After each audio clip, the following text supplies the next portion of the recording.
On the morning that Nora Callahan left Harlow Creek forever, she did not say goodbye to anyone except old Mrs. Finch, who ran the boarding house and who pressed her hand at the door without saying anything, because Mrs. Finch was 70 years old and had seen enough of life to know when words were not the right thing.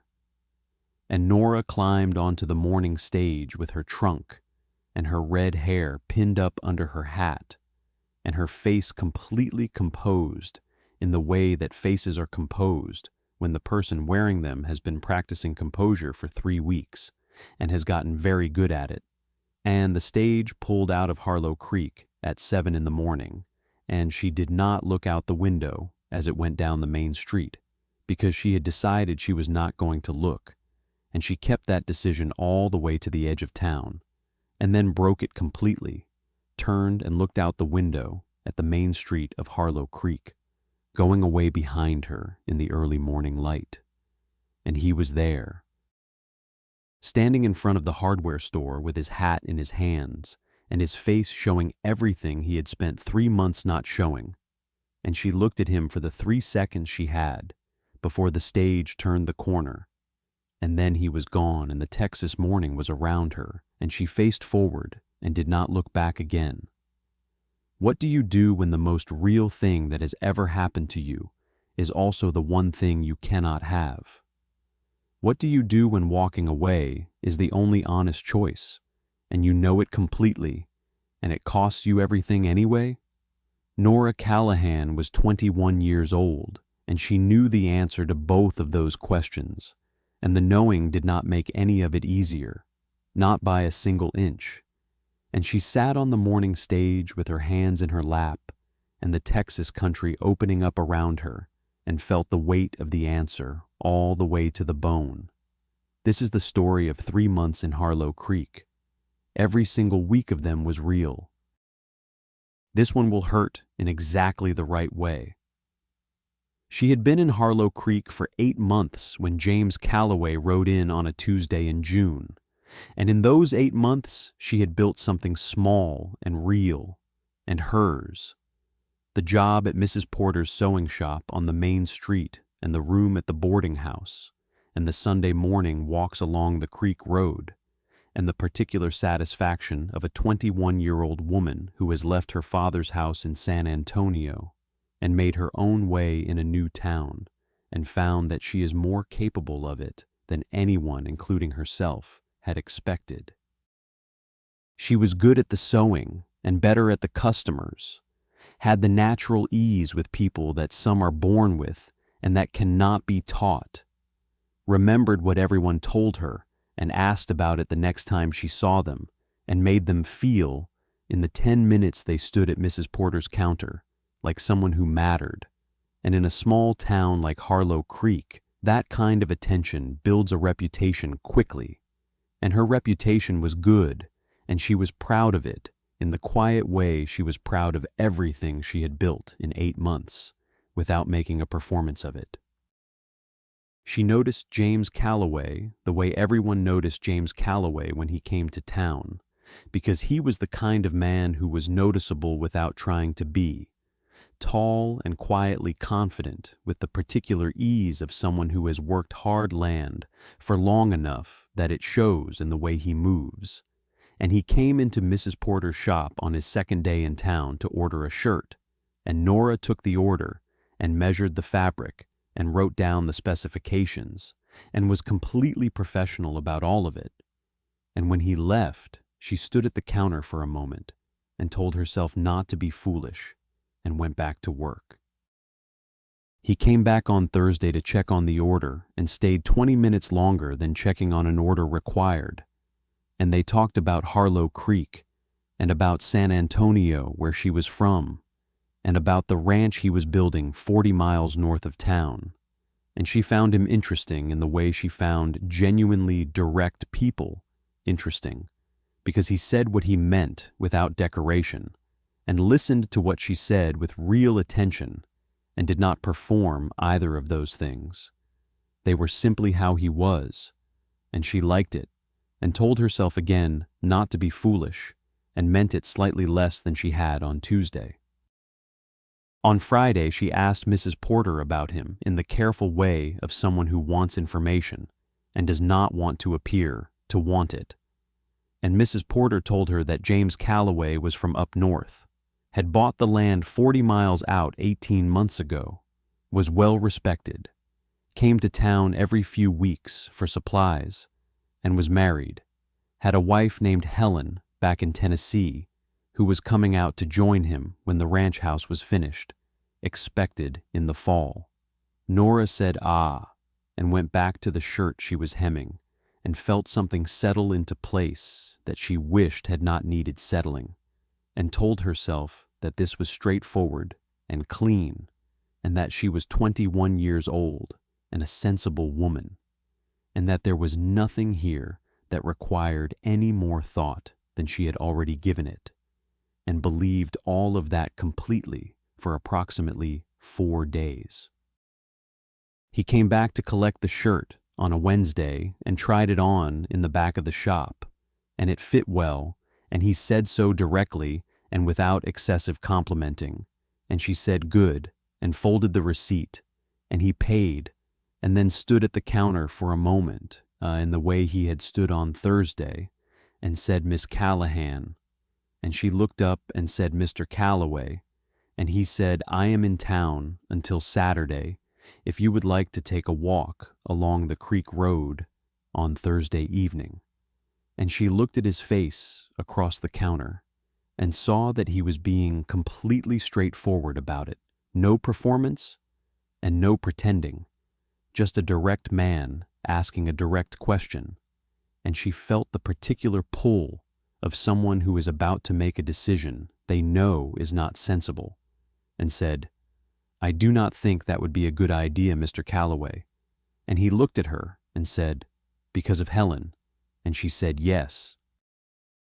And he was quiet for a moment and said, that is a fair answer, and she said, thank you for understanding, and he nodded and picked up his package and left, and she stood at the counter and breathed and felt the decision she had just made sitting solidly in her chest, and was proud of it.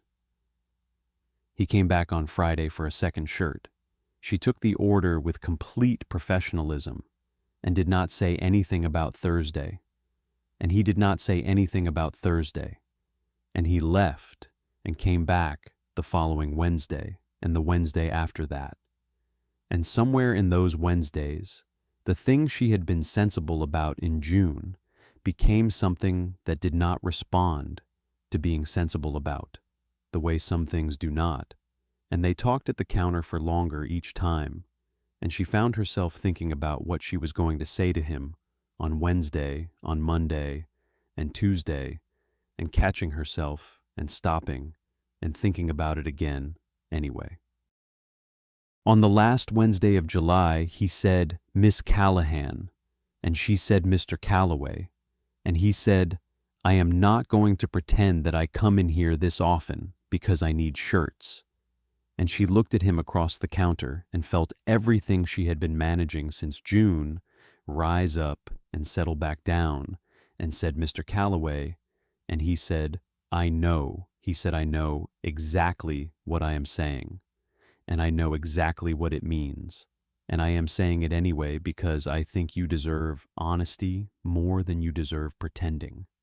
And she looked at his face and felt the honesty of it, the plain, uncomfortable honesty of a direct man saying the true thing because he believes the person he is talking to deserves the true thing, and felt it move through her and said, I appreciate that, and I am going to ask you not to say it again. And he looked at her for a long moment and said, all right, Nora. And she felt her name in his voice and said, good night, Mr. Calloway, and went into the back of the shop and stood there for a while with her hands flat on the workbench and breathed. She told herself that night at the boarding house that it was finished, that she had handled it correctly, and that the handling had worked, and that Wednesday had been the end of something that had never properly started, and she believed it with the particular fierce determination of someone who needs very badly to believe something and is not quite managing it. He did not come back in the first week of August, and she noticed the not coming back with the particular attention of someone who is trying not to notice it and is failing. And on the Thursday of the second week, he came in and bought a length of rope and 2 boxes of nails and did not come to the sewing counter at all. And she watched him from across the shop and felt the distance he was keeping and understood that he was keeping it because she had asked him to, and felt the understanding sit in her chest like something cold. On the Saturday of the second week of August, she was walking the creek road in the evening the way she walked it every Sunday, and he was there, riding back toward the north road from town, and he pulled up when he saw her, and they looked at each other across the road in the August evening light, and she said, "Mr. Calloway," and he said, "Miss Callahan," and neither of them said anything else for a moment, and the evening was warm around them, and the creek was somewhere south of the road, and the Texas sky was going gold and enormous above everything. He got down from his horse, and they walked along the creek road in the August evening, and she let it happen, because the evening was real, and he was real, and the creek road was real, and she was 21 years old and human, and the managing had been very hard, and she was tired of it. And they walked for an hour and talked about real things, and she laughed twice, and he smiled in the way he smiled, unexpected and complete. And at the end of the road, where it turned back toward town, she stopped and looked at him and said, "This cannot be anything, James." She used his name for the first time and felt it, said it cannot be anything. And we both know that, and I need you to tell me you know that. And he looked at her with the direct, honest face and said, "I know it, Nora." He said, "I know it completely." And she said, "Then why are you here?" And he said, "Because I am not strong enough to be anywhere else tonight." And the honesty of it went into her like something sharp and warm simultaneously. And she looked at him and felt everything and said, "Good night, James," and walked back to town and did not look back. But August was not finished with them. He found her at the sewing shop on a Tuesday afternoon when Mrs. Porter had gone to lunch and the shop was empty, and he came in and stood at the counter and said, "Nora," and she looked up from her work and said, "You should not be here." And he said, "I know." And she said, "James," and he said, "I know." He said, "I know all of it, every single sensible true thing about this situation. I know completely, and I came to tell you something, and then I will go and not come back, if that is what you want." And she put down her work and looked at him and said, "Tell me then." And he said, "You are the most honest person I have met in a very long time, and being around you makes me feel like myself in a way I had forgotten was possible. And I am sorry," he said. "I am sorry for what that cost you, and I wanted you to know that I see what it cost you, and I am sorry." And she looked at his face across the counter and felt everything she had been managing since June completely unmanageable, and said, "James?" And he said, "I am going now," and she said, "Wait." And he stopped, and she came around the counter and stood in front of him and put her hand on his face, the way she had wanted to put her hand on his face since July, and he covered her hand with his, and they stood like that in the empty shop in the August afternoon, and neither of them moved for a long moment, and then she stepped back and said, "Go," and he looked at her with everything showing, and said, "Nora," and she said, "Please, James," and he went. She stood in the empty shop for a long time after the door closed. She made the decision in September, not dramatically and not all at once, but slowly, and with the particular thoroughness she brought to everything that mattered. Thought it through over a week of evenings at the boarding house, sitting at her window, looking at the main street of Harlow Creek below, and feeling everything clearly and without looking away from any of it.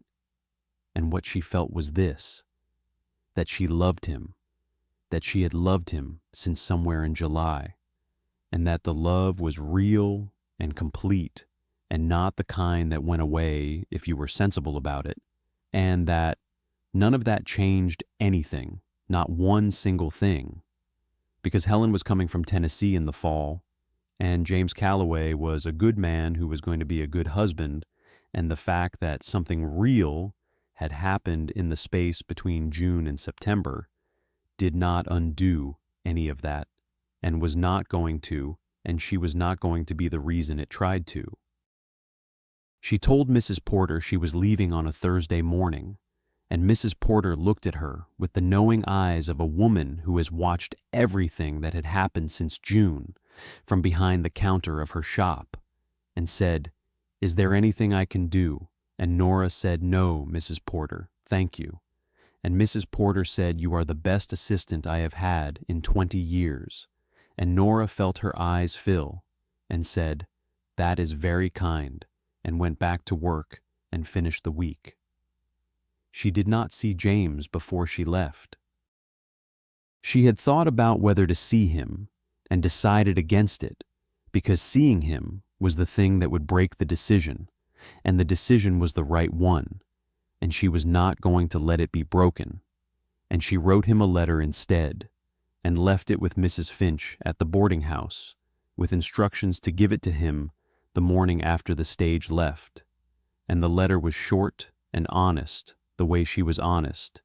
It said, "James, I am leaving because staying is not something I can do with any integrity, and integrity is the thing I have that is most mine, and I am not going to give it up, not for anything, not even for this.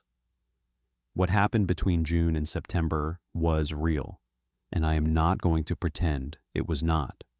I am also not going to pretend it can be anything other than what it was, which was 3 months of something true that belonged entirely to itself and to no one else, and that I will carry with me and be grateful for.